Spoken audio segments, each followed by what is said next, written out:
আমি তার বেহালা বাজনা শুনতে মুগ্ধ। তিনি যে কোনো সুর খুব সুন্দর বাজাতে পারেন।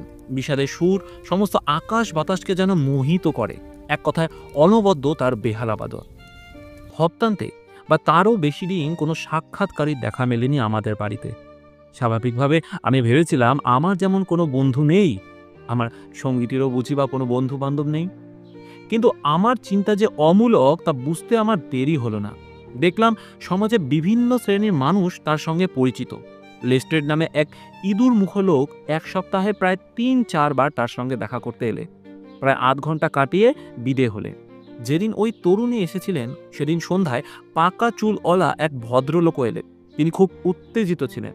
তার পেছনে পেছনে একজন বয়স্কা ভদ্রমহিলাকেও আসতে দেখেছিলাম। যখন কেউ আসতো তখন আমি ড্রয়িং রুম ছেড়ে নিজের ঘরে ঢুকে পড়তাম। এর জন্য অবশ্য হোমস ক্ষমাও চাইতেন। তিনি বলতেন, ওয়াটসন, কিছু মনে করো না, বৈঠকখানাটা আমি আমার কাজের জন্য ব্যবহার করছি, আর যারা আসছে তারা আমার মক্কেল। ৪ঠা মার্চ তারিখটি আজও আমার স্মরণে আছে। অন্য দিনের চাইতে সেদিন আমি বেশ সকালে ঘুম থেকে উঠেছিলাম।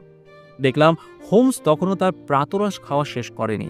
বাড়িয়ালি ভদ্রমহিলা জানে আমি অনেক দেরিতে উঠি, তাই আমার জন্য না প্রাতরাশের ব্যবস্থা করেছেন, না কফি প্রস্তুত করেছেন। আমি ঘন্টা বাজিয়ে তাই জানিয়ে দিলাম আমি তৈরি। খবরের কাগজ খুলে সময় কাটাতে লাগলাম। আমার সঙ্গী ততক্ষণে টোস্ট চিবোতে শুরু করেছে। একটি আর্টিকেলের তলায় পেন্সিলের দাগ কাটা দেখে আমার চোখ সেটাকে গিনতে লাগলো। খবরের শিরোনাম ছিল দ্য বুক অফ লাইফ, যেটাতে বলা হয়েছে কোন পদ্ধতি অবলম্বন করে একটি ব্যক্তি পরীক্ষায় সফল হতে পারে। একজন ব্যক্তি তার বিশ্লেষণী শক্তি এবং পর্যবেক্ষণের দ্বারাই অসাধারণ হয়ে উঠতে পারে। আমি কাগজখানি টেবিলের উপর রেখে দিলাম এবং বললাম, তোর কি বোকার মতো কথাবার্তা! আমি জীবনে এমন কোনো বোকার মতো কথাবার্তা পড়িনি।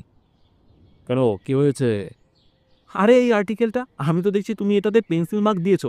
সন্দেহ নেই এটা একটি বলিষ্ঠ রচনা, তবু এটি আমার বিরক্ত করছে।